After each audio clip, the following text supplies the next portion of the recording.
केंद्र सरकार की जो पेंशन योजना चल रही केंद्र सरकार के कर्मचारियों के लिए जो एनपीएस न्यू पेंशन सिस्टम अभी तक लागू था, ये पेंशन प्रणाली जिसके बाद अब नई यूनिफाइड पेंशन प्रणाली केंद्र सरकार द्वारा लाई गई है। कल इसकी घोषणा कैबिनेट कमेटी की बैठक के बाद की गई। तो ये 1/4/2025 से लागू होगी और न्यू पेंशन सिस्टम से कई सारी इसमें नई चीज़ें ऐड की गई हैं।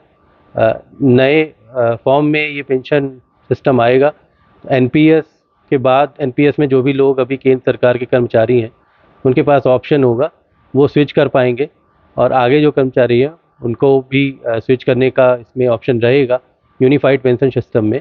यूनिफाइड पेंशन सिस्टम जो है इसमें कई सारी खूबियां हैं। जब हम देखते हैं, इसका कंपेयर करते हैं एनपीएस से, सबसे पहला जो बहुत दिनों से डिमांड भी चल रही थी कर्मचारियों द्वारा कि एक मिनिमम पेंशन की गारंटी दी जाए कर्मचारियों को, तो सरकार ने ये जो यूनिफाइड पेंशन प्रणाली लागू की है, इसमें 50% मिनिमम पेंशन की गारंटी सरकार द्वारा दी जाएगी। इसके अलावा ये था कि पेंशन जो भी मिल रही है वो डीए से लिंक हो।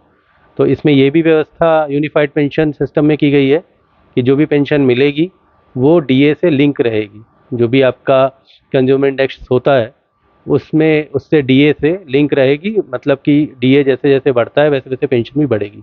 और तीसरी इंपॉर्टेंट चीज़ जो थी कि फैमिली पेंशन भी इसमें इंक्लूड रहे, जो अभी तक एनपीएस में नहीं थी। तो यूनिफाइड पेंशन सिस्टम में फैमिली पेंशन का भी प्रावधान केंद्र सरकार द्वारा कर दिया गया है। तो जो मुख्य तीन चीज़ें जो एनपीएस में नहीं थी, एनपीएस में अभी केवल एक मुश्त पेंशन थी, वो भी क्या होगी उसके बारे में कोई गारंटीड नहीं थी कि कितनी बनेगी, उसको लेके थोड़ा सा दुविधा रहती थी कर्मचारियों के मन पे।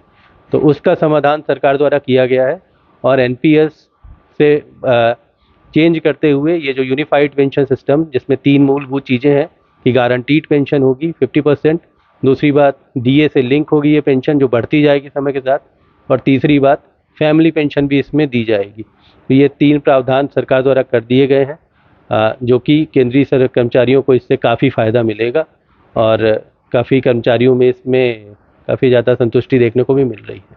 सर, आपका नाम?